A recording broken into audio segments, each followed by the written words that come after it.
Joining us now is my MSNBC political colleague, Pat Buchanan. Pat, it's been far too long since you've been on the show. It's really nice to see you. Good to see you, Rachel. So your argument is that Republicans could reap political rewards by making the argument that Sotomayor essentially doesn't deserve to be on the Supreme Court, that she's only there because of her race. Did I understand your argument correctly?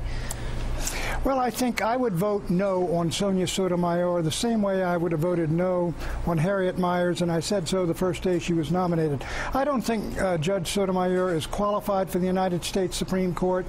She has not shown any great intellect here or any great depth of knowledge of the Constitution. She's never written anything that I've read in terms of a law review article or a major book or something like that on the law. And I do believe she's an affirmative action appointment by the President of the United States. He eliminated everyone but 4 women, and then he picked the Hispanic. So I think this is an affirmative action appointment, and I would vote no. And what do you think that affirmative action is for? Affirmative action is to increase diversity by discriminating against white males, as Alan Bakke was discriminated at the University of California at Davis, as Brian Weber, that worker in Louisiana, was discriminated against, as Frank Rickey and those firefighters were discriminated against, as Jennifer Gratz was discriminated against and kept out of the University of Michigan, which she set her heart on, even though her grades were far higher than people who were allowed in there. That's the type. Affirmative action is basically reverse discrimination against white males, and it's as wrong as discrimination against black females and Hispanics and others, and that's why I oppose it. Obviously, I have a different view about it, but I wanted to give you a chance to explain what you. But why do you have a different view? Well, why is it okay to discriminate against white males? Let me ask you this. Sure. Why do you think it is that of the 110 Supreme Court justices we've had in this country, 108 of them have been white? Well, I think white men were 100% of the people that wrote the Constitution, 100% of the people that signed the Declaration of Independence, 100% of the people who died at Gettysburg and Vicksburg, probably close to 100% of the people who died at Normandy. This has been a country built basically by white folks in this country who were 90% of the entire nation in 1960 when I was growing up, Rachel, and the other 10% were African Americans who had been discriminated against. That's why. But does that mean that you think that there are 108 of 110 white Supreme Court justices because white people essentially deserve to have 99.5% of those positions? That there's nothing that doesn't reflect any sort of barrier to those positions by people who aren't white. You think that's you think that's just purely on the basis of what white people have deserved to get? I think a lot of people got up there for a lot of reasons, but my argument would be get the finest mind you can get. Get the real scholars, whether you agree with Bork or Scalia or not.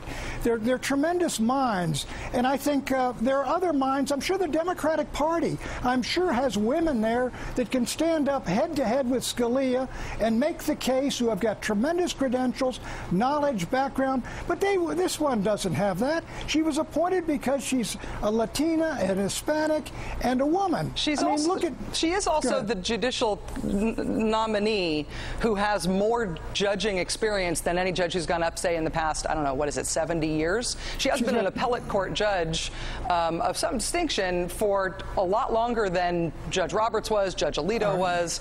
I mean, it's not like she was picked out of the minor leagues and brought up here, Pat. Listen, it certainly is. Look at her own words in the New York Times from the tapes. It's in the New York Times, June 11th. She said, I'm an affirmative action baby. Yes. I got into Princeton on affirmative action. I got into Yale. I didn't have these scores that these other kids did. How did she get on Yale Law Review? Affirmative action. How did she get on the federal bench by Moynihan? Moynihan needs an Hispanic woman, just like Barack Obama needs an Hispanic woman. That is not the criteria we ought to use, Rachel. But Pat, for Supreme Court justices, conservative or liberal. That's why I opposed Harriet Miers. I said, I know she's going to vote with me. She's a good Christian woman. She's probably a fine lawyer, but she's not Supreme Court material, and neither is Sonia Sotomayor. And I think you know that, Rachel. I don't know that at all. And I would say that if you and I agree that what our country needs is to be able to choose from the largest possible pool of talent in order to be able to pick the people who are going to have to function at the highest level so that our country can compete eat and that our country can do all the hard things we need to do, I would hope that you would see that picking 108 out of 110 white justices of the Supreme Court means that other people aren't actually being appropriately considered. And the reason that you have affirmative action is that you recognize that the fact that people were discriminated against for hundreds of years in this country means that you sort of gamed the system unless you give other people a leg up. You've gamed the system by putting them in the best schools and the best jobs. Hold on, I let you talk for a long time. She was put into the best schools. She was put into the best schools. That's right, she was. Affirmative action, not because of ability, Rachel. She was put there, she said herself, because of where she came from. She's an Hispanic woman, she's from Puerto Rico. That's why she was passed over other students who applied there with better scores, who were denied the right to go to Princeton. Do you think that she got the grades that she got at Princeton on the basis of affirmative action, too? I think what they do in the Ivy League, and you know it as well as I do, about half the class graduates cum laude these days. How'd you do at Georgetown compared to how she did at Princeton? I'll tell you, I graduated higher in my high school, I will bet, or as high as she did, and I'll certainly say in Georgetown I did, and I'll tell you, I would match my test scores against her, but I'm not qualified for the United States Supreme Court. But Pat, for you to argue that there's no basis on which the United States benefits from having Hispanics be among the people who we choose the best and brightest from defies belief. The idea that you think we're best served by only choosing from among 99.5% white people for these jobs, I don't believe you believe it, Pat. Hold on. I believe everybody should get a chance to excel and be on the United States Supreme Court. But if I look at the U.S. track team in the Olympics and they're all black folks, I don't automatically assume it's discrimination. I will say, I think maybe those are the fastest guys we got. That maybe they're the fastest guys in the country. Maybe they're the fastest in the world. If they're all, our Olympic team in hockey is 8 white guys from Minnesota, I don't assume discrimination. Why do you assume discrimination simply because you got one component on the Supreme Court? Where's the genius you think who's a woman and a feminist who ought to be on that Supreme Court? Go for her. Don't go for an affirmative action person you know was picked because she's a Latina and because she's a woman. Pat, when I look at the United States Supreme Court and I see 108 out of 110 white people, I see 108 out of 110 men, I don't look at that and think, God, white guys are naturally better at this type of work than the other people who aren't getting these jobs. I don't think that way. And I want to hear you. I would love to hear your answer as to whether or not you think that is what explains it too. Because I think what the more obvious explanation is that you have to be a white guy in order to get considered for these jobs, and has been true since the dawn of time in this country. That's starting to break up now so that we can tap a bigger pool of talent. You should be happy about that for your country, Pat.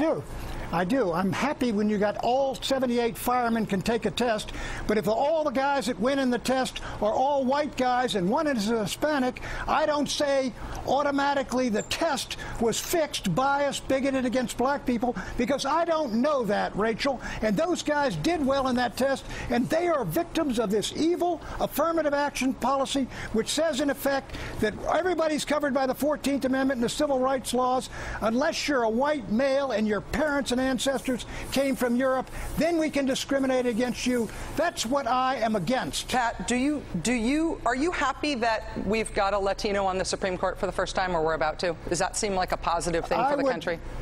I think the Republicans had an outstanding Latino who had outstanding grades and was brilliant and was gutted. Miguel Estrada. I was all for him for the appellate court. Let me just ask you the question before going to talk about some other Latino who's not a question here. Are you happy for the United States of America, for our prospects as a nation, that will be the best that we can be, that there is a Latino on the Supreme Court for the first time ever, that glass ceiling is broken? Do you see it as a positive thing? If you say, be the best we can be, we're not being the best we can be with Sonia Sotomayor, and I think you know it.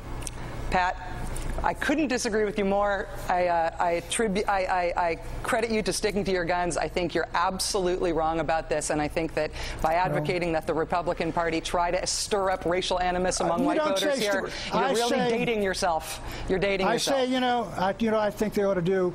They ought to defend the legitimate rights of white working class folks who are the victims of discrimination, because that's the right thing to do and because it's the politically right thing to do. It so happens that here that doing the right thing is the right political thing. Standing up for Frank Rickey, we saw the face the face of a victim of these policies.